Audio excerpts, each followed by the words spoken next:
You have 5 seconds to leave this property, or I'm calling HOA security. Karen snapped it like she was reading me my Miranda rights phone, shaking in her hand, eyes wild behind those giant sunglasses. So I leaned back in my lawn chair, took another sip of lemonade, and said, real calm, "Sure. But do you want to speak to the Secret Service agent in the SUV first or after you hang up?" She blinked like her brain hit a loading screen, and right then the black SUV door opened. Now let me back up a sec because I know how insane that sounds. This started as the most boring kind of Sunday, the kind where the sun's warm but not mean, the breeze smells like cut grass, and your biggest decision is whether you want iced tea or lemonade. I'd grabbed an old paperback, dragged my chair under the shade of a tree I planted 15 years ago, and I was just existing, quiet, peaceful, in my backyard. Emphasis on my backyard, fully fenced, fully deeded, fully separate from the HOA circus across the street. Here's the part that always makes people tilt their head. I'm not even in the HOA. My house was built before the association ever slithered into existence, and my parcel sits like a little island right outside their reach. It's the kind of technical detail that makes normal people shrug and move on. But to Karen, technical details are just inconvenient suggestions. And Karen, yeah, that wasn't her legal name. Her real name was something like Jolene Madison Whitaker. But she wore Karen the way some folks wear a badge at Comic-Con. Pastel tracksuit, platinum pixie cut, sunglasses big enough to land a plane on, and a voice that could cut through fence boards like a siren. Lately, I'd seen her strutting around with a clipboard and what looked like a homemade badge, something like HOA Vice Chair Enforcer, spelled wrong naturally.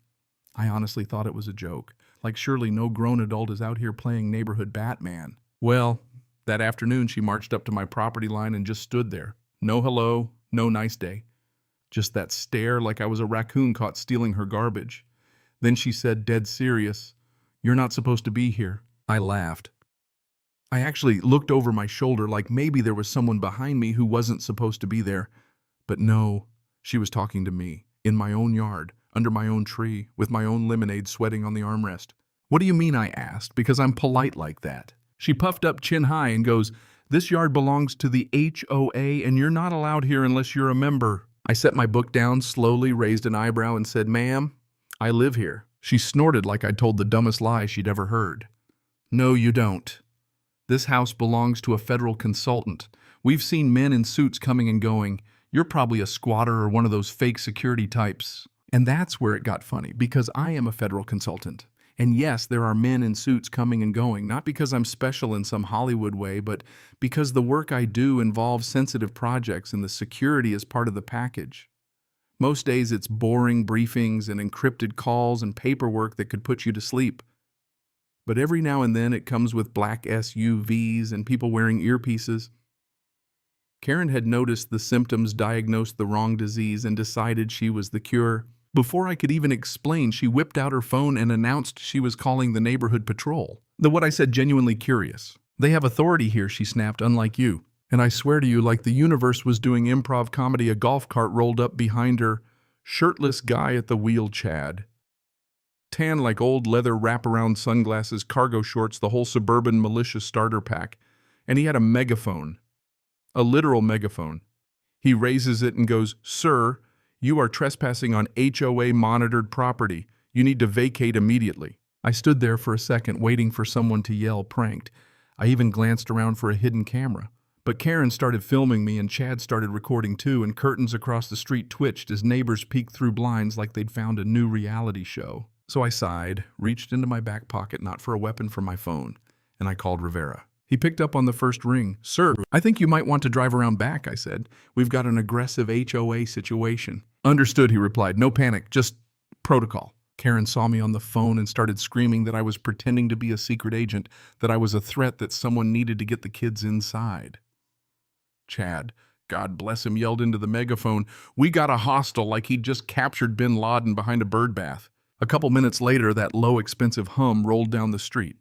A black SUV pulled up outside my fence, armored government plates, the kind that makes your stomach go quiet without you realizing it.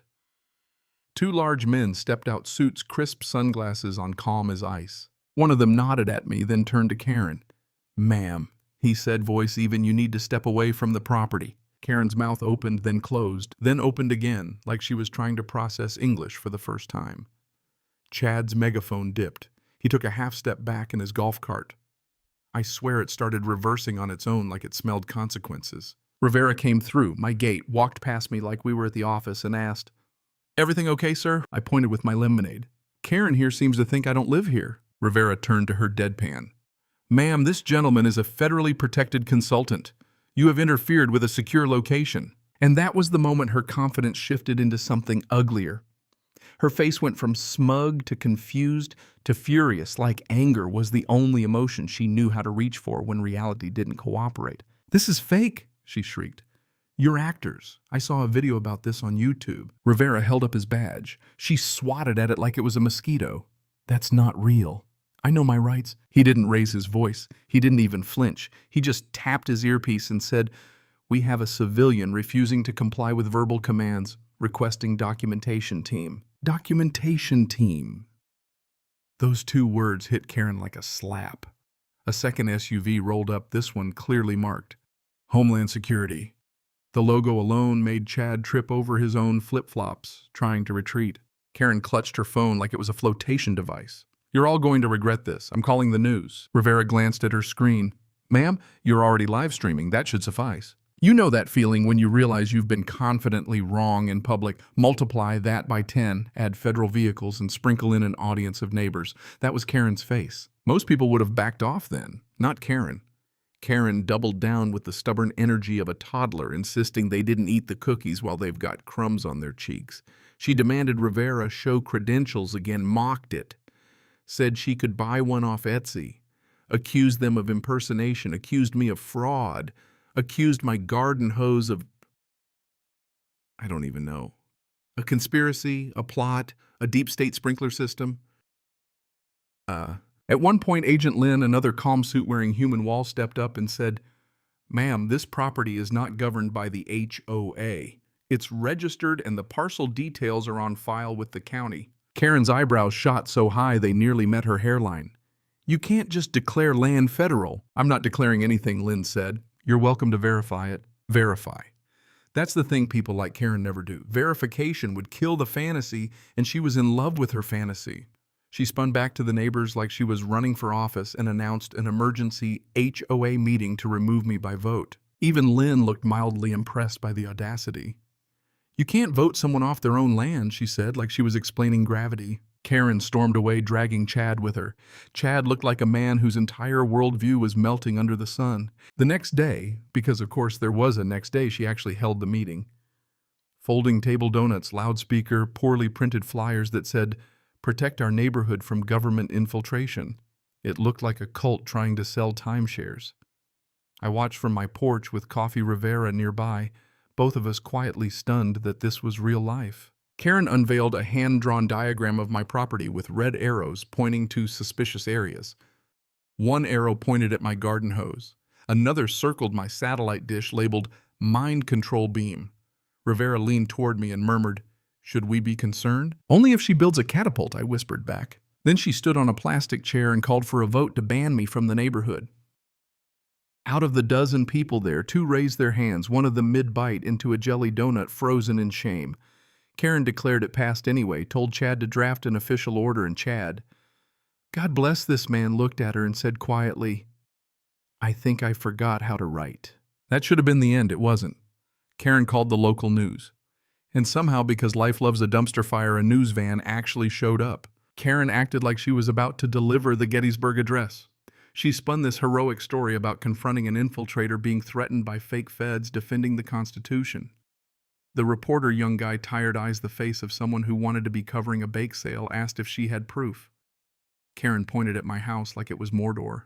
Then she marched the camera crew right up to my fence, filming, narrating, accusing my solar panels of intercepting Wi-Fi, accusing my porch gnome of surveillance, just absolute nonsense. Rivera stepped out calm but firm, asked for press credentials, and told them they were fine to film from public space.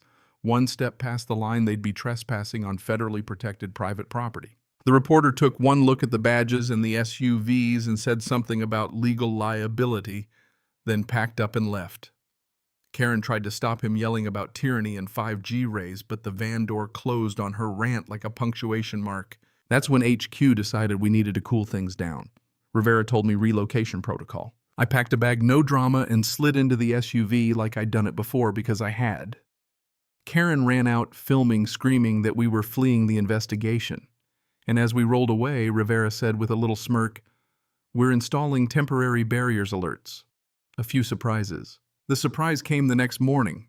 Karen crept across the street in her robe phone, out whispering to her live stream like she was on a stealth mission. She crouched near the fence, reached over, touched a newly installed camera pole, and said triumphantly, "See, they can't stop us. This is still America." What she didn't know was the boundary breach triggered a silent alarm, and her entire little performance was being streamed to a secure server in real time. Within 20 minutes, a federal response vehicle rolled up. Karen barely had time to pivot to outrage before she was in handcuffs for trespassing on a federally protected property. Her phone clattered onto the sidewalk, still recording. The neighborhood went quiet in that special way people get when the joke turns into consequences. And then here's the twist that made even me sit back. Karen's arrest video went viral locally. People set it to music. Bad Boys was the obvious choice. By noon, she wasn't the HOA's fearless guardian. She was the community punchline. But karma wasn't done with her, not even close. A couple days later, Rivera's team hosted a little cookout in my backyard. Half goodwill gesture, half please, stop panicking. We're not here to kidnap your mailman. Burgers on the grill, kids running around, neighbors showing up cautiously at first, then relaxing when they realized nobody was getting interrogated over potato salad. Lynn flipped burgers like a surgeon. Rivera handed out drinks like a bartender who'd seen too much. It felt normal. For the first time in weeks, it felt like the neighborhood remembered how to breathe. Then a plain white van rolled up and parked in Karen's driveway. No tinted windows, no dramatic plates, just a small government seal on the door. Rivera frowned. "That's not us." Two plainclothes people stepped out, one carrying a case, the other a thick binder.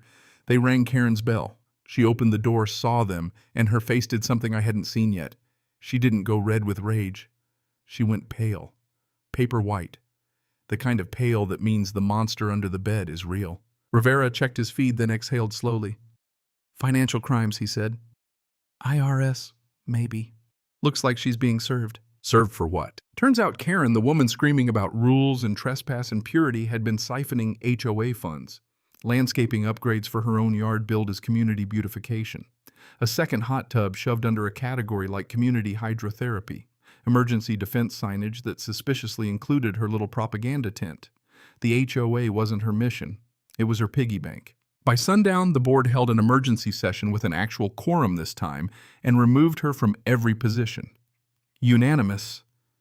Chad abstained, probably because he was still Googling the word embezzlement, but everyone else not even a debate. I watched from my porch as the sun dipped behind the roofs, golden light spilling over a street that suddenly felt calmer. Karen opened her door, once stared out at the neighborhood, and nobody cheered. Nobody filmed. Nobody rushed over. Just silence. The kind that tells you you've finally used up every ounce of goodwill you ever had. A week later, the signs in her yard disappeared. The tent came down. Her posture changed. And not long after that, she moved out. No dramatic goodbye, no last speech, just a moving truck and a woman in a plain sweatshirt clutching a clipboard like it could bring back the power she'd lost. When the truck pulled away, it left behind a patch of dead grass and a sun-faded HOA sticker peeling off her mailbox like an old lie. The new board sent out a letter apologizing me the neighbors, everyone she bullied with fake rules and imaginary patrols. They promised transparency, accountability, no more unqualified security, no more power trips dressed up as community service. They even joked about inviting me to join as a consultant. I laughed and declined. I've had enough HOA meetings to last a lifetime. They did something else instead. They put a smooth stone bench under my tree, the same tree where Karen told me to leave my own yard. Etched into it was a simple phrase, "He stayed." And in tiny letters underneath property owners since 2010. Everyone laughed when they saw it. Even Rivera, who said it might be the best taxpayer-funded bench he'd ever sat on. And here's what I took from the whole mess, because there's always something under the comedy, right? Power doesn't always look like a uniform or a badge. Sometimes it looks like a pastel tracksuit and a clipboard. Sometimes it's just a person who's scared of feeling small, so they decide to make everyone else smaller. And if you let that kind of person run unchecked, they'll keep pushing until reality finally pushes back hard. The neighborhood eventually returned to normal. Kids biked again. People waved again. Somebody even hung a tiny wooden sign on my fence that said Karen Free Zone. No one confessed, but everybody smiled when they walked past it. And me, I still sit under that tree sometimes with a cold drink and a book, because the truth never changed. It was my home. I never left my yard. Not once. Not when she screamed, not when she filmed, not when she summoned her imaginary patrol. Some battles don't need fists or fury, just patience, paperwork, and the stubborn decision to stay put in what's yours. So let me ask you something. If someone like Karen tried to throw you out of your own property using fake authority and public pressure, where do you draw the line between staying calm and pushing back hard? Drop your take in the comments. Tell me what you think is right versus what's just revenge. And if you've ever dealt with an HOA bully, a power tripper, or a Karen in real life, I want to hear your story too.